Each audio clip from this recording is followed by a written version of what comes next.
Hi everyone, it's Mark from Brave Auto. Today I'm sitting in a 2000 model Toyota Celsior. This is a V8 model, obviously, they're all V8s, automatic. This one's done 82,000 kilometers. It's in black with full grey leather, has electric this, electric that, electric sunroof, and it's got a set of aftermarket alloys on it. And it's got a suspension controller in the glove box for where you can set the suspension at whatever height you want. This vehicle was bought at of auction for a customer in Canada. This customer in Canada imported a vehicle probably, I don't know now, 7 years ago I suppose, and they first used IBC. And then the second time he ended up using us. He owns a forum, a chat forum, so what he does, he tries different exporters and that. And the last car we got from him was a Toyota Aristo Series 1, and unfortunately he ended up, I think he wrote it off, I think he got rear-ended. So he decided to get a later model Aristo, the Series 2, used a different agent, and unfortunately the agent, it's probably a delicate subject, but the agent that he used doesn't have auction membership and ends up buying vehicles using other agents. And cut a long story short, the car was bought under negotiation, and he found out that that his agent had jacked the price.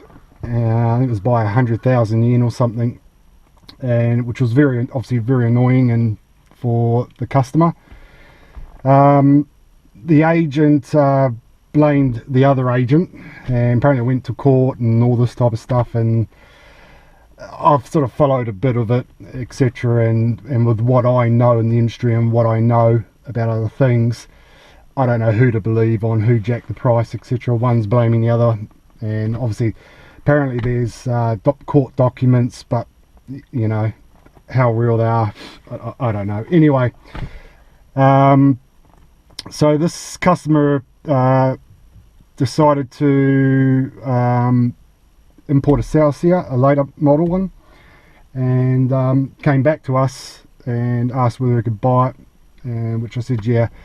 You know, I'll be honest, this customer, the first Aristo I got for him, you know, everything went well and all that. He didn't like how the purchase to order worked in the aspect of, cut a long story short, he had said he wanted a car in about 3 months time, and then when 3 months time came around, I never contacted him, and you know, and then he ended up coming back to me and thought I'd already started looking after 3 months, which is the case was I hadn't. So I got a bit of a negative review on that, like etc. But otherwise he was happy with the car once we got him a car, and etc.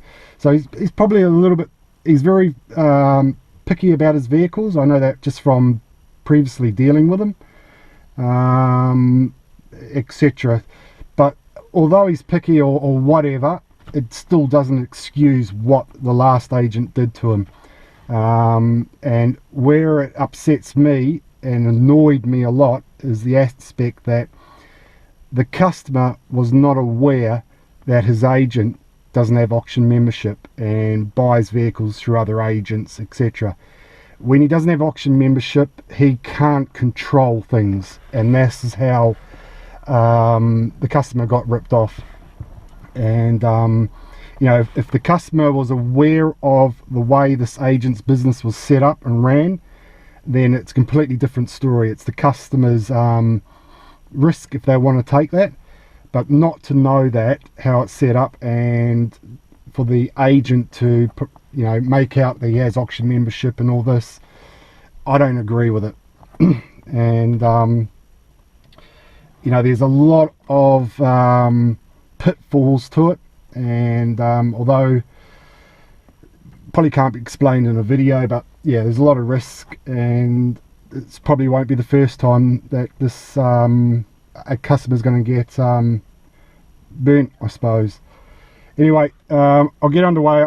I promised this guy that I'll do a video driving his car, mainly because of his raw deal he got with the last agent, and yeah, so I said I'll do a video, so I'm doing it now. We've already done a test drive of the vehicle, everything's fine. So yeah, so you know, we'll get underway. The suspension on it's set up pretty low. It's not as low as it can be, it's down a bit though. Okay,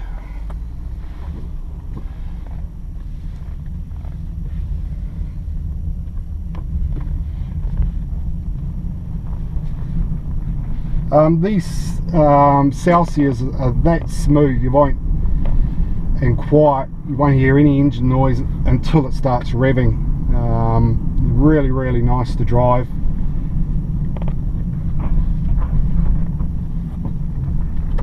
So while we're test driving, what we do is we're checking, you know, the gearbox is changing correctly, the car's not overheating, it's performing as it should, and we do a brake test to make sure it's not juddering or shooting off to the right or the left. We do a leak down test as well, and we do the coolant as well for whatever country it's going to. So like this car, like I'm sitting at 60 k's at 1500 revs, and you wouldn't even know you are, you know, it's that smooth. I'm just gonna put the air on, it's getting a bit hot, see whether that works, which I know it works anyway, but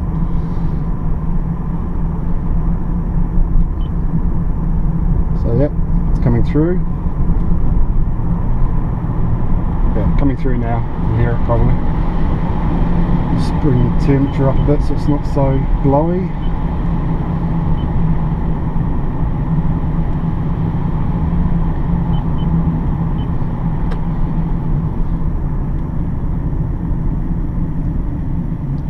Go back the other way.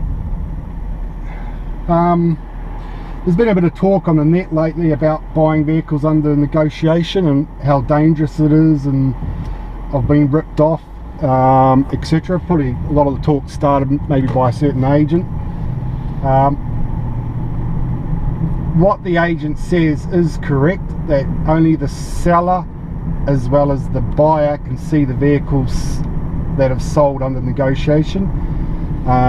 But what I do with all my customers is we have a way of showing our customers what a vehicle sold for under negotiation, so there's nothing to hide.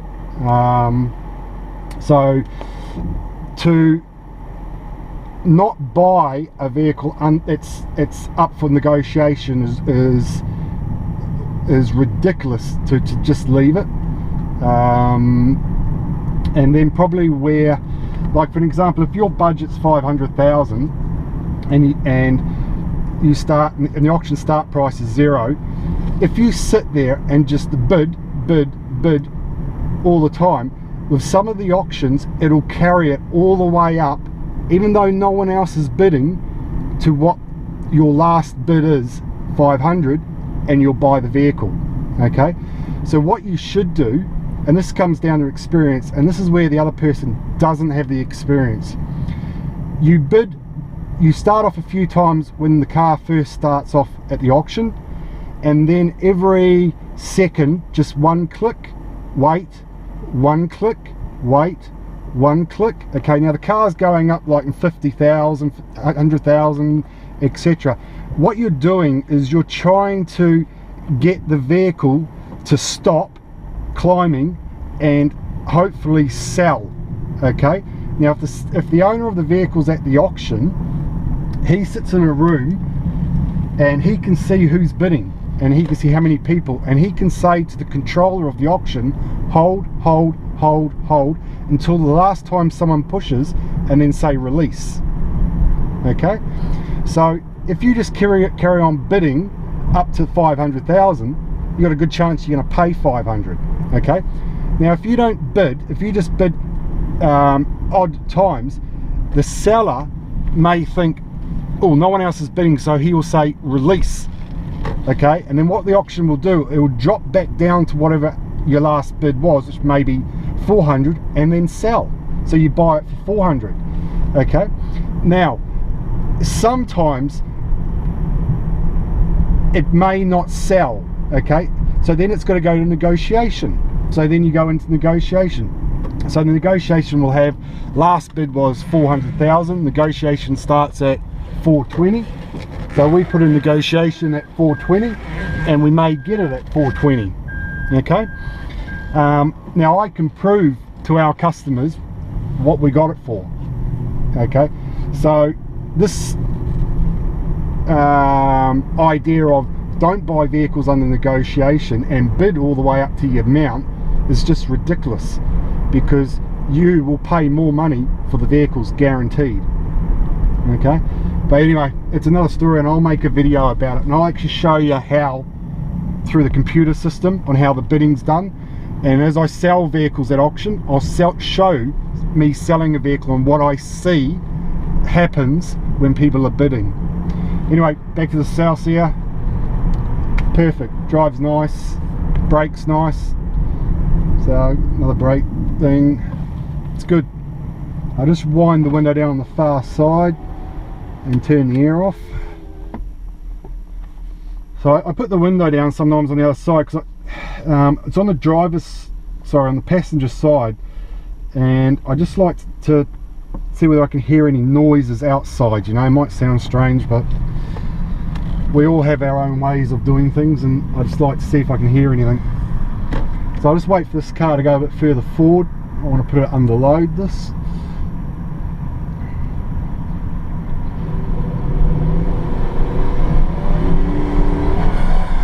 Yeah, good.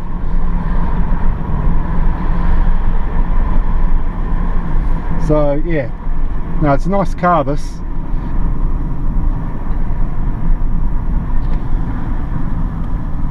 And we're coming up, I think it's 7 o'clock tonight, or 7 o'clock now, on a Friday. I've got one more road test to do, so that my day is clear for tomorrow road tests, and I can start cleaning and photographing again.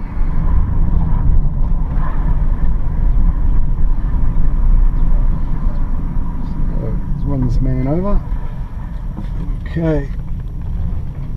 So the next vehicle's a real, you might see it in the camera there, absolutely clean GTS 490 Skyline, which is going to the US. Okay, anyway, that was a 2000 Toyota Celsior, 82 Ks in black. Nice vehicle. Hope I didn't bore you too much. Thanks guys.